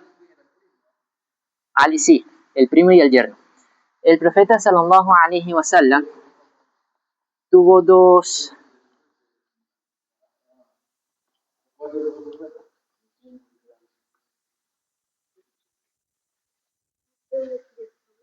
¿Qué cosa? No, después de Cristo. Lo de Karbala sí fue después de Cristo. Porque en Karbala fue donde murió el nieto del profeta sallallahu alaihi wasallam. Eso significa que ya ha pasado a Isa alaihi salam. Bueno, entonces, bueno, no importa, pero aparecerá. Bueno, entonces, bueno, para poder entender qué fue lo que ocurrió en Karbala, porque quiero que lo entiendan a detalle, bueno, la historia del profeta Musa alayhi salam, me imagino que lo que conté ya lo sabían y tal vez llegué a contar una que otra cosita nueva, como lo de la serpiente o los 12 caminos, que son cosas que mucha gente no suele mencionar. O sea, que la serpiente era tan grande que estaba dispuesta a comerse. Claro que la serpiente pues tenía que pegar una serpiente esa. Que va a ser el mismo tamaño del bastón, pero no, era mucho más grande. Entonces, ay, me cansé. Bueno, entonces, bueno, en esa historia realmente obviamente es más larga, sino que yo la estaba resumiendo por la hora. Pero con esta historia no puedo resumirla tanto, porque tienen que entender qué fue lo que llevó a Karbala. O sea, es fácil decir, no, Karbala ocurrió que Hussein murió ahí, pero ¿por qué murió? ¿Quién lo mató? ¿Qué fue lo que pasó? ¿Ah? ¿Cómo? No, Karbala es un lugar. Uh-huh. Entonces, para poder... Ajá, allá voy. Bueno, para entender esto les voy a explicar cuál fue, o sea, todo fue una reacción en cadena, pero tengo que explicarles cuál fue el primer eslabón que causó todo el desastre que terminó llevando a la muerte de Hussein. Esto pasó, o sea, la muerte de Hussein pasó el 61 de Hijri, pero lo que yo les voy a contar ahorita empezó 25 años atrás, casi 25 años, 25, 26 años más o menos. Y estamos hablando del tiempo en que el califa era Osman. Desde este tiempo fue lo que empezó los acontecimientos de Karbala. ¿Qué fue lo que pasó aquí? Casi llegó el profeta Osman. Osman, radiallahu anhu, fue un sahaba de bastante renombre. Fue un sahaba que hasta incluso él tiene un apodo que se llama Dun Nurayn. ¿Por qué se llama Dun Nurayn? Dun Nurayn significa el de las dos luces. ¿Por qué le dicen así? Porque Osman llegó a ser llegó a ser yerno 2 veces del profeta Muhammad sallallahu alaihi wasallam. Él se casó con una de las hijas del profeta sallallahu alaihi wasallam. Y cuando ella murió, él se casó con otra hija. Y el profeta sallallahu alaihi wasallam le dijo, si yo tuviera una tercera hija y ella muriera, te caso con ella también. O sea, me gustaría que los dos se casaran. Entonces, esto significa, o sea, esto demuestra el amor que el profeta sallallahu alaihi wasallam tenía a Osman, que siempre quería que fuera su yerno. Entonces, bueno, ¿qué pasó con él? Él fue el tercer califa, después de Abu Bakr, después de Omar, radiallahu anhuma, él pasó a ser el siguiente, Osman, radiallahu anhu. Ahora, les voy a explicar algo. Cuando Omar murió, Omar no dejó un antecesor. Él no dijo, cuando yo muero quiero que tal persona sea califa. No. Cuando él murió, él dejó un grupo de sabios, dejó un consenso. ¿Qué pasó? Ellos tenían la responsabilidad de analizar y de ver cuál era el más apto para ser califa. Una de las primeras cosas que veían para saber si era apto o no para ser califa era que hiciera los 5 salas en la mezquita. Si es alguien que hizo los 5 salas en la mezquita, ya pasó la primera prueba. Entonces se pusieron a analizar y mirar y mirar y mirar. A la final optaron entre dos personas, Othman y Ali. La primera opción realmente fue Ali. Entonces le preguntaron a Ali radhiyallahu anhu si él estaba listo, si quería ser jalifa, porque tampoco iba a ser obligado. Ali radhiyallahu anhu dijo, Inshallah, yo estaré listo. ¿Qué quiso decir él con esto? Le quiso decir, yo no me siento listo, pero si me ponen voy a dar lo mejor de mí. Básicamente fue eso lo que Ali quiso decir. Othman radhiyallahu anhu no dijo eso. A Othman le preguntaron, le hicieron la misma pregunta y él dijo, ¿estás dispuesto? Y él dijo sí. ¿Por qué él dijo sí sin dudar? Porque una vez el profeta sallallahu alaihi wasallam le dijo a Othman, pueda que algún día Allah te dé un cargo grande. Si te lo da, no lo sueltes. Eso. Entonces por eso Othman dijo, esto es lo que se refiere el profeta sallallahu alaihi wasallam y lo tomó, se hizo jalifa. Por eso se convirtió en el tercer jalifa. ¿Qué pasó con Othman? Othman, en ese tiempo el imperio islámico está en todo su apogeo. O sea, Omar, que fue el segundo jalifa, puso el imperio islámico a valer. Entonces, en ese tiempo los gobernadores, los gobernadores de Siria, Egipto, etcétera, todos ellos, ellos, se me fue la onda un poquito. ¿Qué pasó? Alguien que conozco y me bloqueé por eso. Me distraje. Bueno, ya, otra vez. Bueno, resulta que ellos habían puesto, el Othman puso de gobernadores a algunos familiares de él, entre todos sus países. ¿Qué pasó? Él no lo hizo porque fueran familiares. Él lo hizo porque eran personas que estaban aptas. ¿Para qué? Para poder gobernar. Entonces, ¿qué pasó? Resulta que aquí apareció un personaje. Este personaje se llama... me equivoqué.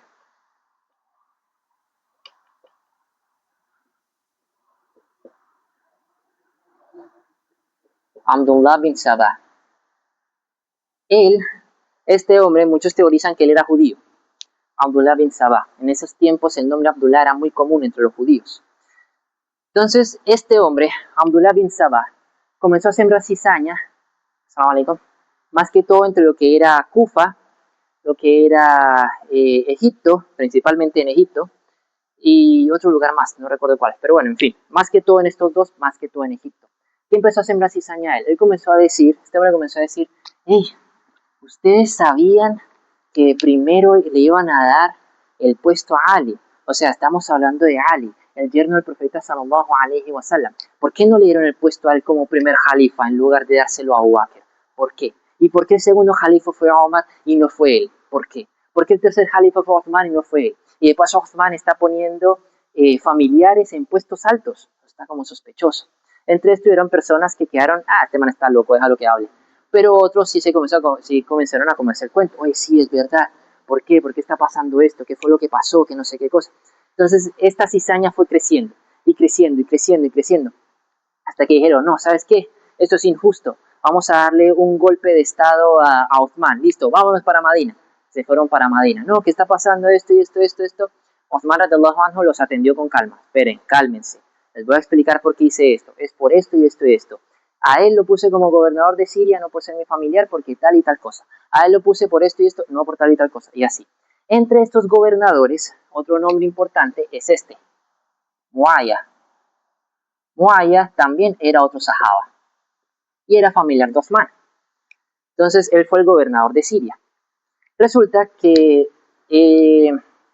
más adelante él comienza a tener participación. Todos se calmaron, todo no, sí, fue un malentendido, disculpa, fue un error, tal, listo, ya, nos vamos. Ellos estaban de regreso a Egipto y aquí es donde está la falla. Aquí, en esta partecita de la historia, es donde todo empieza a derrumbarse. Todo lo que había construido Abu Bakr como primer jalifa, todo lo que había construido Omar como segundo jalifa y lo que estaba manteniendo Othman como tercer jalifa, todo se cayó a partir de este punto de la historia. Porque cuando estaban regresando, dicen, porque nunca se comprobó, nunca se confirmó, que lograron agarrar un mensajero que iba camino para Egipto. El mensajero tenía una carta. Esa carta tenía supuestamente una orden de Othman de que apenas lleguen a Egipto los maten a todos. La carta existe, pero nunca se confirmó que sí hubiera un mensajero. Y la carta tenía el sello del califato, o sea, el sello del califa, que en ese tiempo era con un anillo. Entonces, la carta existe, sí, la carta sí existía. Pero ¿quién la escribió? No fue Uthman. ¿Quién dio el permiso? ¿Quién puso el sello? No fue Uthman. ¿El mensajero existió? No se sabe.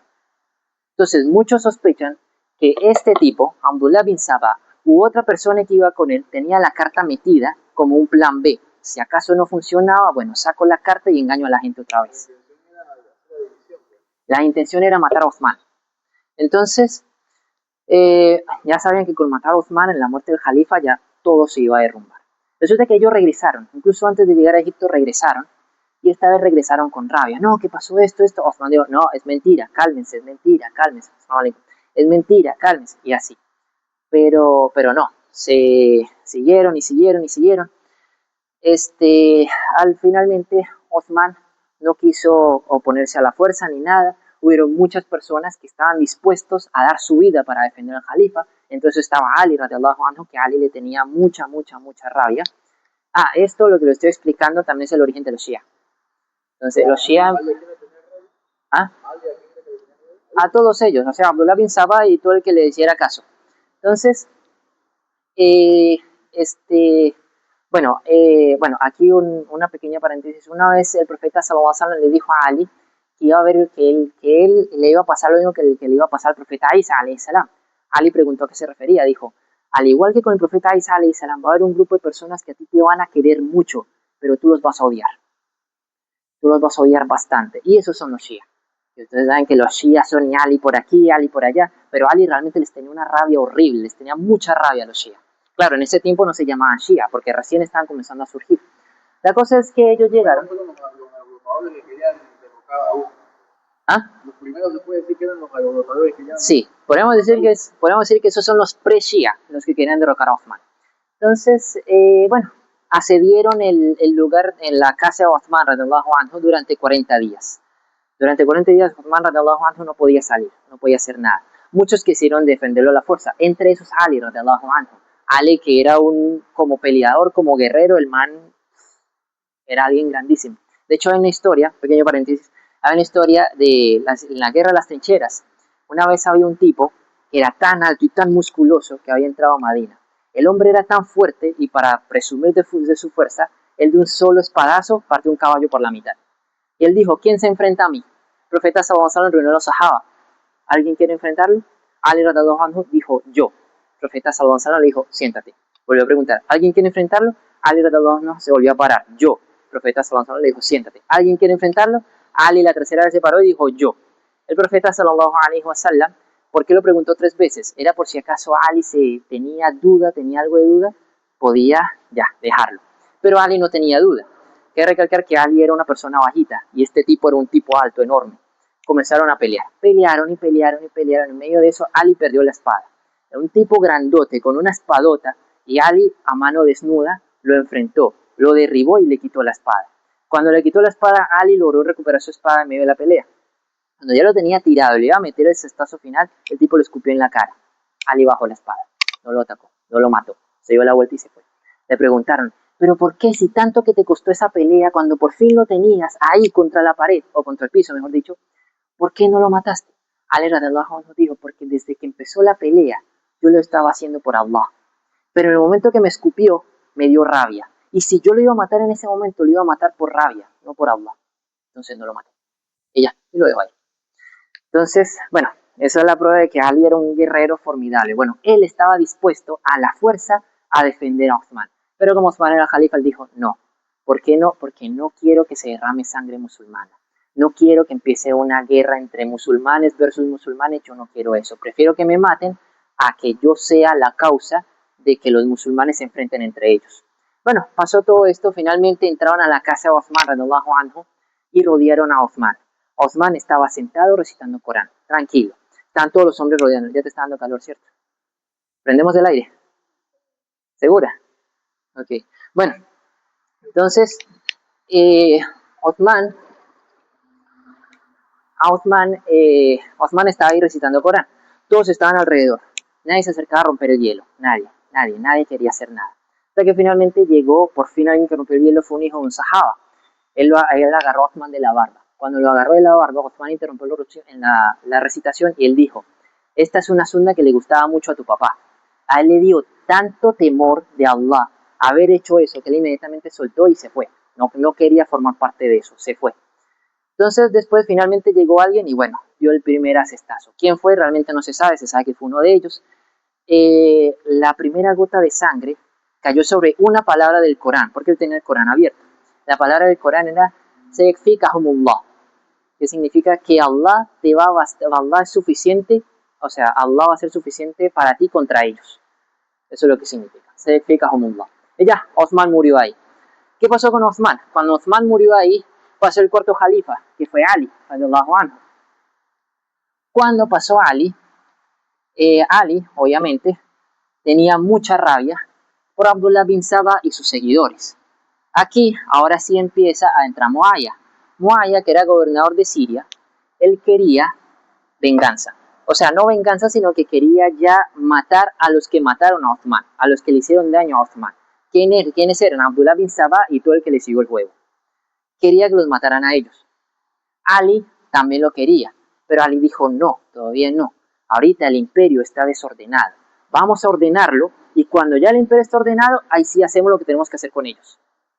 Pero Muawiyah no quería, Muawiyah quería, no, primero vamos a matarlos y después sí arreglamos todo. Pero Ali no. Resulta que este choque entre los dos pasó a escalas mayores, al punto en que empezaron a enfrentarse.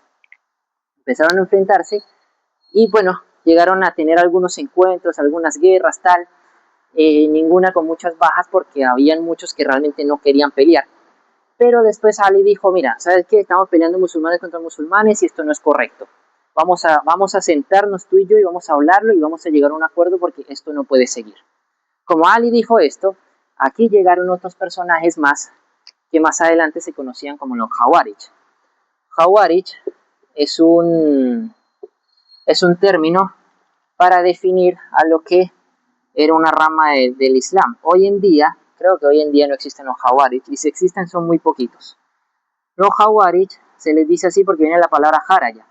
Haraya significa salir. Les decían así porque los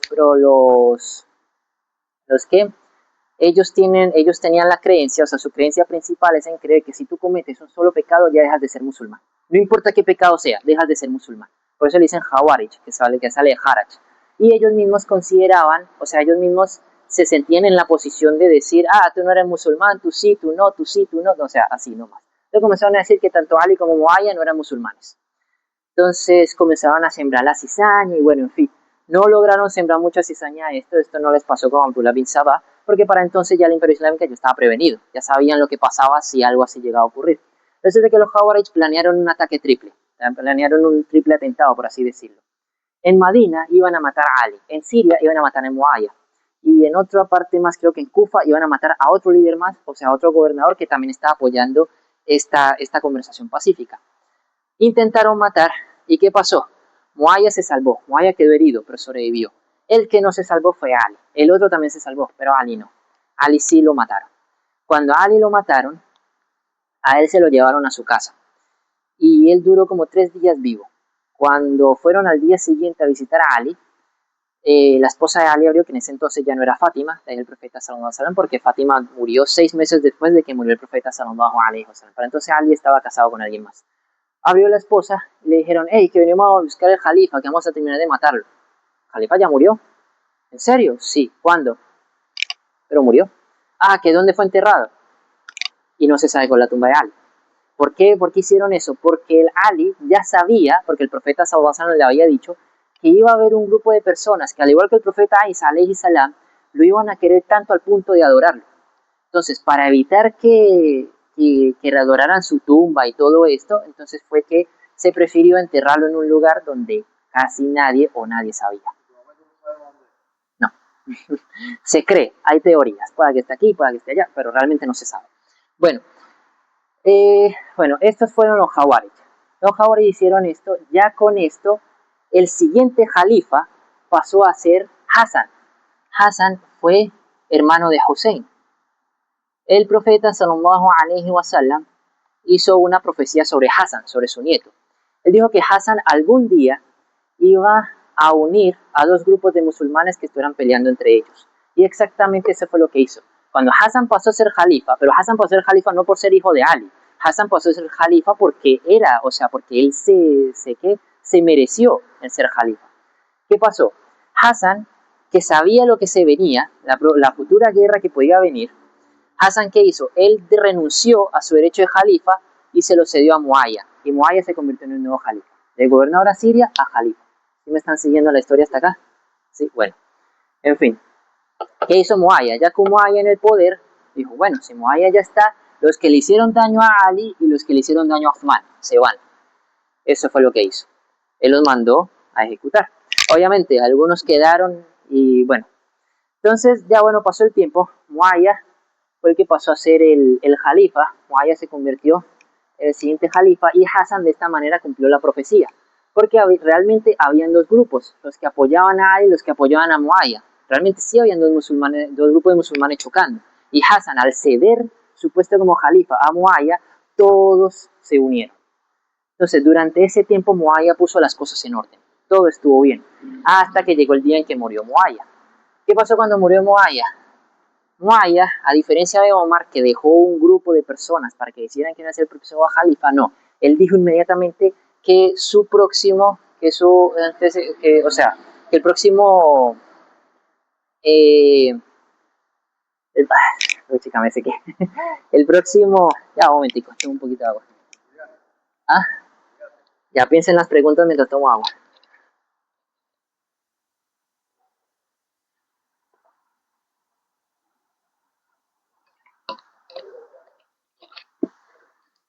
No me gusta el agua hervida. Pero ni modo. Bueno, y ahora sí. Sí están entendiendo hasta acá, ¿cierto? ¿Están siguiendo la cuerda? ¿Les está gustando? ¿Los estoy durmiendo? ¿Qué? Sean sinceros. Listo. Yo estoy siguiendo el libro. ¿Ah? Yo estoy siguiendo el libro de la historia. Listo. ¿Y tú? ¿Y tú? Que ya tiene calor.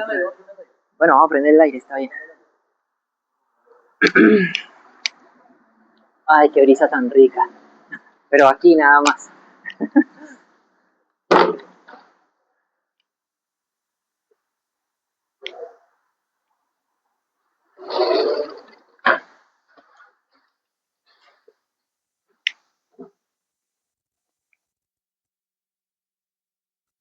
Tienes que aplaudir, ¿para qué?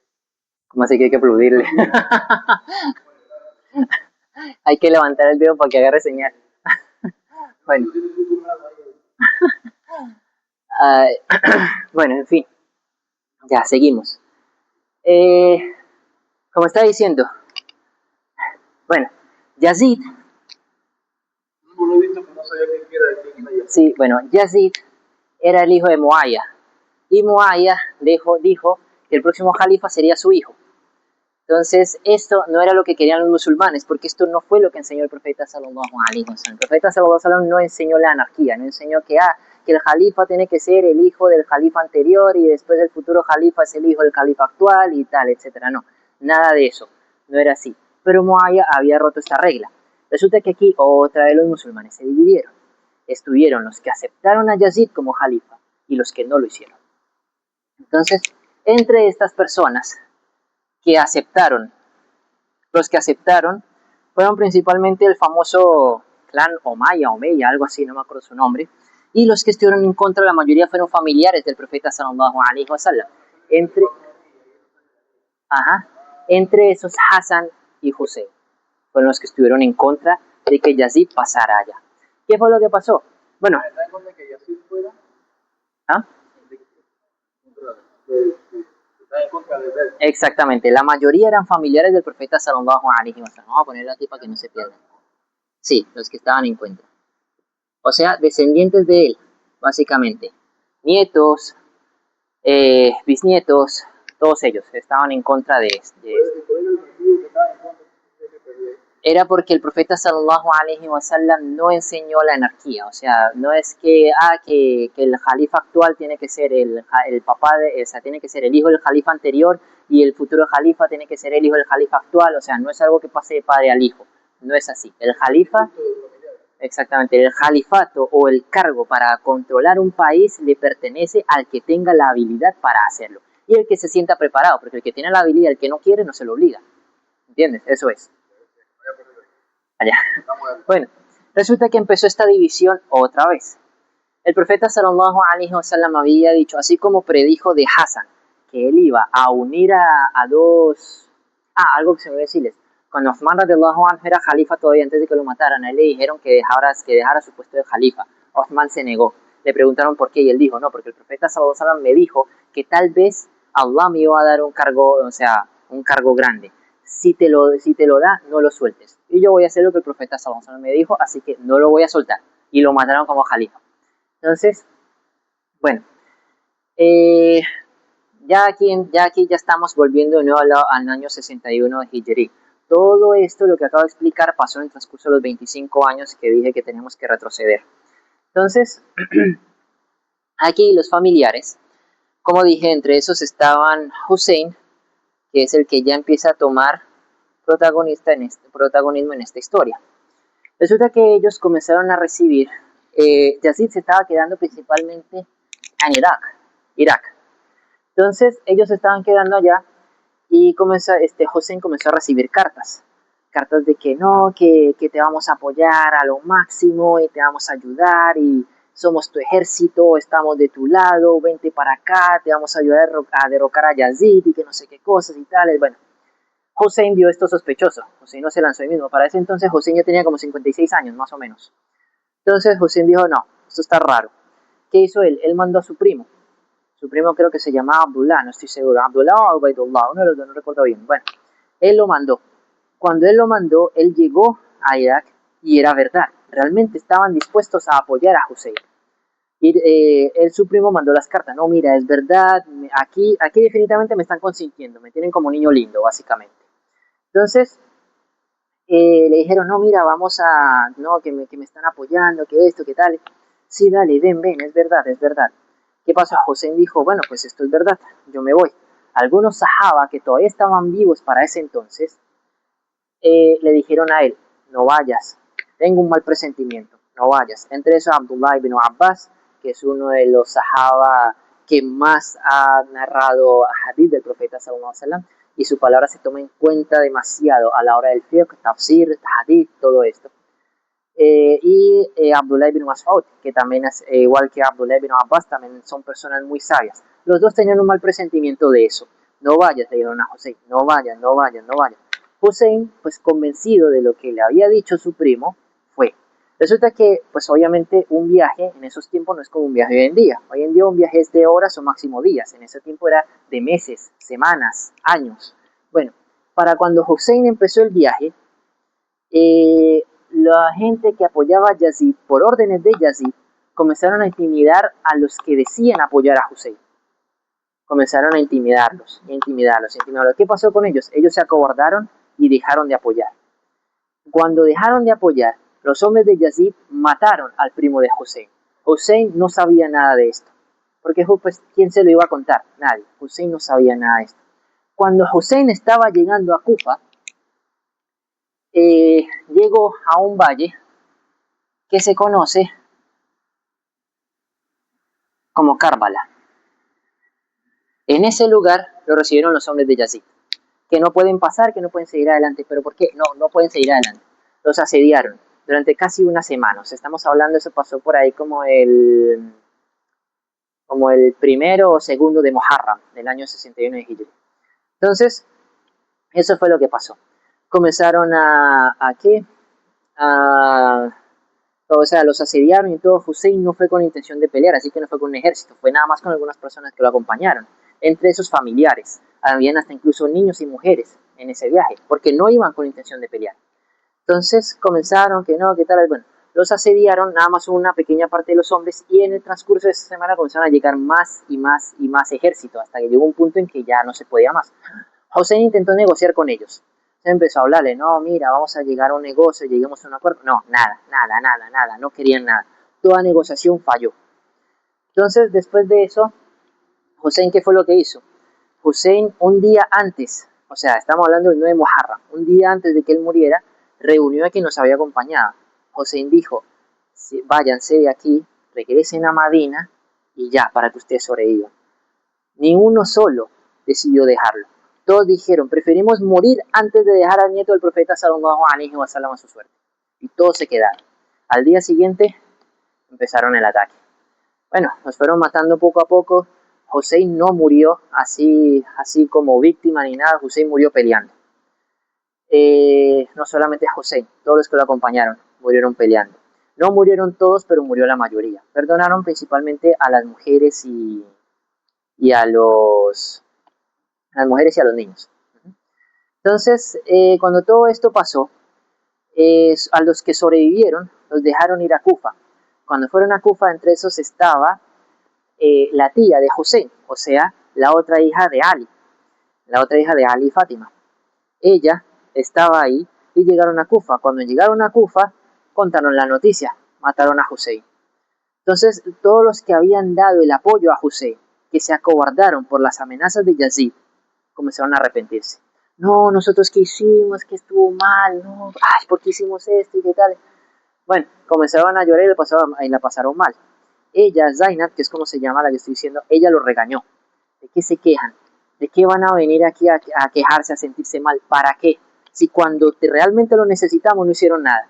Nos dejaron allá solos, nos abandonaron nuestra suerte y ahí a pelear. Entonces, bueno, resulta que después de eso ellos, estas mismas personas arrepentidas, decidieron rebelarse contra el gobierno de Yazid, como para compensar sus pecados. ¿Qué hicieron ellos antes de ir a rebelarse? Fueron hasta la tumba de Hussein, lloraron, pidieron perdón a Allah y después se fueron a intentar ese golpe de Estado. Ese golpe de Estado falló, Yazid los terminó ejecutando a todos. Yazid se quedó un tiempo siendo califa hasta que ya le llegó la hora de morir. Esa es la historia. Toda esta historia, lo que pasó en el 10 de Muharram fue lo de Karbala, que fue el día en que el Hussein murió. El profeta sallallahu alaihi wasallam había dicho que Hussein iba a morir martirizado y hasta incluso en sueños le mostraron el lugar donde él iba a morir y le mostraron el valle de Karbala.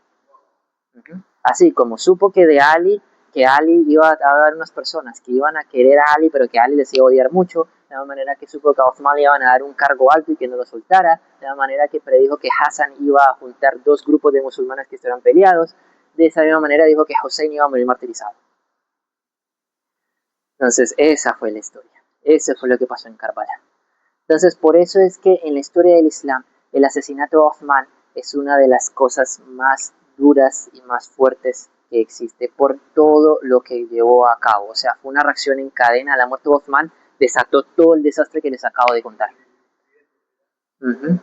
Después pasó el tiempo, vino otro califa conocido como Omar ibn Abdulaziz, conocido como Omar al-Thani, le llamaban así, o sea, el segundo Omar. Le llamaban así porque él, al igual que el primero Omar, o sea, Omar ibn al-Khattab, el segundo califa, como Omar ibn al-Khattab puso el imperio islámico en marcha, Omar ibn Abdulaziz también hizo lo mismo. Pero como también se llamaba Omar, le pusieron Omar al-Thani, Omar II. Ay, ya, esa es la historia. Quería darles algo de clase de tajwid, pero ya son las 5, ya se fue el tiempo. ¿O tienen ganas? No, mentira. Bueno, ¿entendieron hasta acá? Listo. Páralo, por favor. Sí, páralo, por favor.